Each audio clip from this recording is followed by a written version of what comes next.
வணக்கம். டியூப் தமிழின் பிரதான செய்திகள். முதலில் தலைப்புச் செய்திகள். ஐநா பிரேரணிக்கு ஆதரவாக இந்தியா வாக்களிக்கும், சுமந்திரன் நம்பிக்கை. ஊடகத்துறைக்கு எவ்வித அழுத்தங்களையும் தெரிவிக்கவில்லை என ஜனாதிபதி கோத்தபாய ராஜபக்ஷ தெரிவிப்பு. தமிழ் தேசிய கூட்டமைப்பும் நல்லாட்சி அரசாங்கமும் மாகாண சபையை இல்லாமல் செய்துள்ளது. பசறை விபத்து தொடர்பில் போக்குவரத்து ஆணைக்குழுவிடம் விசாரணை அறிக்கை கோரிய ராஜாங்க அமைச்சர். மீண்டும் நாடு திரும்பினார் பிரதமர். பங்களாதேசுடன் 3 புரிந்துணர்வு ஒப்பந்தங்களில் கையெழுத்திடும் இந்தியா. தமிழ்நாடு தேர்தல் நட்சத்திர வேட்பாளர்களின் வேட்பு மனுக்கள் ஏற்றுக்கொள்ளப்பட்டன. இலங்கையில் நல்லிணக்கம், பொறுப்புக்கூறல் மற்றும் மனித உரிமைகளை ஊக்குவிக்கும் ஐநா தீர்மானத்திற்கு இந்தியா வாக்களிக்கும் என்று தாம் வெகுவாக நம்புவதாக தமிழ் தேசிய கூட்டமைப்பின் ஊடக பேச்சாளரும் யாழ் மாவட்ட பாராளுமன்ற உறுப்பினருமான எம்.ஏ. சுமந்திரன் தெரிவித்துள்ளார். ஐக்கிய நாடுகள் மனித உரிமைகள் பேரவையின் 46வது கூட்டத்தொடரில் இலங்கை தொடர்பான தீர்மானம் மீதான வாக்கெடுப்பு நடைபெறவுள்ள நிலையில் த இந்து பத்திரிகைக்கு வழங்கிய செவ்வியிலேயே அவர் மேற்கண்டவாறு தெரிவித்தார். அத்துடன் வாக்களிப்பதும் வாக்களிப்பில் கலந்து கொள்ளாமல் இருப்பதும் இந்தியாவின் தீர்மானமாக இருந்தாலும் ருவப் தீர்மானத்தை இந்தியா ஆதரிக்க வேண்டும் என்பதே தமிழ் தேசிய கூட்டமைப்பின் எதிர்பார்ப்பாகும். தமிழ் மக்களின் அரசியல் அபிலாசிகளை அங்கீகரிக்க வேண்டும் என்று இந்தியா ஐநா பேரவையில் தெரிவித்துள்ளதால் தமது எதிர்பார்ப்பு அதிகரித்து உள்ளதாகவும், இந்தியா கடந்த 2009, 2012, 2013 ஆண்டுகளில் இலங்கை தொடர்பான தீர்மானத்திற்கு ஆதரவு அளித்துள்ளதோடு 2014 ஆண்டில் வாக்களிப்பில் கலந்து கொள்ளவில்லை. இந்நிலையில் இம்முறை வாக்களிக்கும் போது இந்தியா எதிராக செயற்படாது என்ற நம்பிக்கை எமக்கு உள்ளதாக எம்.ஏ. சுமந்திரன் தெரிவித்துள்ளார். தமிழ் தேசிய கூட்டமைப்பும் நல்லாட்சி அரசாங்கமும் மாகாண சபையை இல்லாமல் செய்துள்ளதாக பிள்ளையான் என அழைக்கப்படும் நாடாளுமன்ற உறுப்பினர் சிவனேசதுரை சந்திரகாந்தன் குற்றம் சாட்டியுள்ளார். கழுதாவளை பிரதேசத்தில் நேற்று இடம்பெற்ற மக்கள் சந்திப்பொன்றில் கலந்து கொண்டு உரையாற்றும் போதே அவர் இந்த விடயத்தினை முன்வைத்துள்ளார். 14 பேரின் மரணத்திற்கு காரணமான பதுளை பசறை 13ஆம் கட்டை பகுதியில் இடம்பெற்ற விபத்து தொடர்பில் தேசிய போக்குவரத்து ஆணைக்குழுவிடம் முழுமையான விசாரணை அறிக்கை கோரப்பட்டுள்ளது.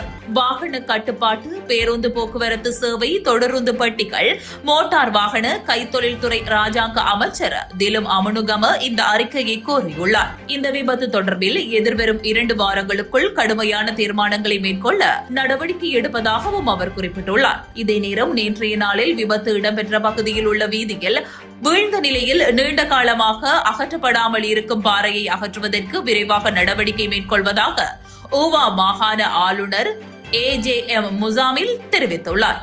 முன்னதாக இடம்பெற்ற மாவட்ட அபிவிருத்தி குழு கூட்டத்தில் குறித்த பாறையை அகற்றுவதற்கும் வீதியை அபிவிருத்தி செய்த ஒப்பந்த நிறுவனத்திற்கும் ஆலோசனை வழங்கப்பட்டிருப்பதாகவும் அவர் குறிப்பிட்டுள்ளார். எவ்வாறாயினும் நீண்ட காலமாக குறித்த வீதியில் வீழ்ந்து கிடக்கின்ற பாறையை அகற்றுவதற்கு அதிகாரிகள் நடவடிக்கை மேற்கொள்ளவில்லை என பிரதேசவாசிகள் குற்றம் சுமத்துகின்றனர்.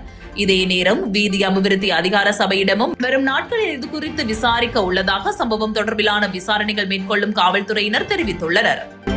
சில ஊடக நிறுவனங்களின் உரிமையாளர்கள் நாட்டை ஆள முயற்சிக்கிறார்கள் என்று ஜனாதிபதி கோட்டாபய ராஜபக்ஷ தெரிவித்துள்ளார். ஊடக சுதந்திரம் என்பது ஊடக நிறுவன உரிமையாளர்களுக்கு சுதந்திரம் கொடுப்பதை அர்த்தப்படுத்தவில்லை என்றும் ஜனாதிபதி தெரிவித்துள்ளார். ஜனாதிபதியாக தான் ஊடகங்களில் தலையிடவில்லை எனவும் ஜனாதிபதி கூறியிருந்தார். எவ்வாறாயினும் ஊடக சுதந்திரத்தை தவறாக பயன்படுத்தும் எந்த ஒரு ஊடக நிறுவனத்திற்கும் எதிராக சட்ட நடவடிக்கை எடுக்க தயங்க மாட்டேன் எனவும் அவர் எச்சரித்துள்ளார். 2 நாட்கள் உத்தியோகபூர்வ விஜயம் மேற்கொண்டு பங்களாதேஷ் நோக்கி பயணித்த பிரதமர் மஹிந்த ராஜபக்ஷ இன்று நாடு திரும்பியுள்ளார். பிரதமர் மஹிந்த ராஜபக்ஷ தலைமையிலான குழுவினர் பங்களாதேஷிற்கு விஜயம் மேற்கொண்டிருந்த நிலையில் 2 நாடுகளுக்கும் இடையில் 6 புரிந்துணர்வு ஒப்பந்தங்கள் கைச்சாத்திடப்பட்டுள்ளன. பிரதமர் மஹிந்த ராஜபக்ஷவும் பங்களாதேஷ் பிரதமர் ஷேக் ஹசீனாவிற்கும் இடையில் நேற்று சனிக்கிழமை சந்திப்பு இடம்பெற்றது. இந்த சந்திப்பு டாக்காவில் உள்ள பங்களாதேஷின் பிரதமர் அலுவலகத்தில் இடம்பெற்றது. இதன்போது பொருளாதாரம், இரு நாடுகளுக்கும் இடையிலான முதலீட்டு நடவடிக்கைகள், தொழில்நுட்ப முன்னேற்றம், விவசாயம் மற்றும் கடற்தொழில் நடவடிக்கைகள் தொடர்பாக விரிவாக ஆராயப்பட்டது. அத்துடன் இரு நாடுகளுக்கும் இடையிலான உறவுகளை மேம்படுத்துவது மற்றும் கொரோனா தொற்று நெருக்கடிகள் தொடர்பாக கலந்துரையாடப்பட்டுள்ளது. இதையடுத்து இலங்கை மற்றும் பங்களாதேஷிற்கு இடையில் 6 ஒப்பந்தங்கள் இரு நாட்டு பிரதமர்கள் முன்னிலையில் கைச்சாத்திடப்பட்டன என்பது குறிப்பிட்டு சொல்ல வேண்டிய ஒரு விடயமாகும். இனி தொடர்பென இந்திய செய்திகள்.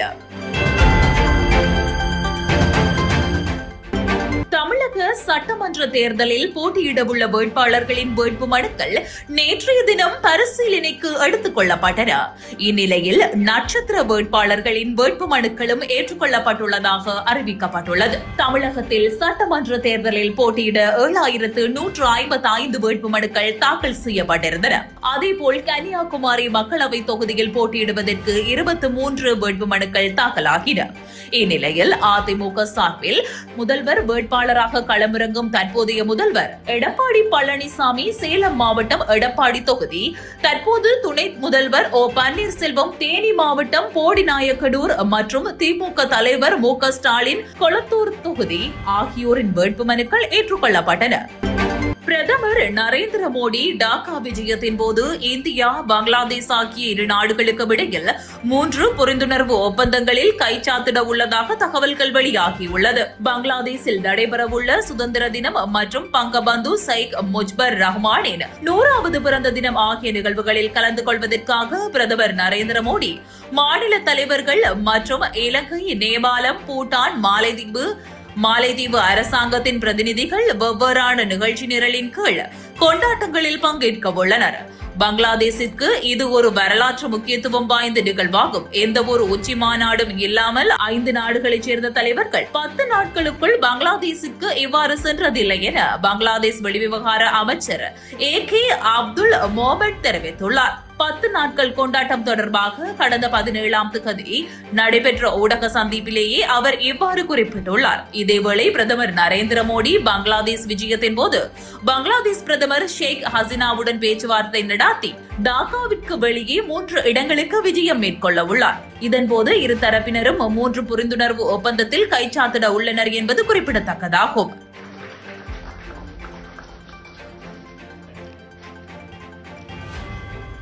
Next, we have a MOU on withdrawal of 1.82 cubic of water from Feni River by India for drinking water supply scheme for Sabroom town in Tripura state, India. This will be exchanged on the Bangladesh side by Mr. Kabir bin Anwar, Secretary Ministry of Water Resources, and on the Indian side by Shri Upendra Prasad Singh, Secretary Ministry of Water Resources, Government of India.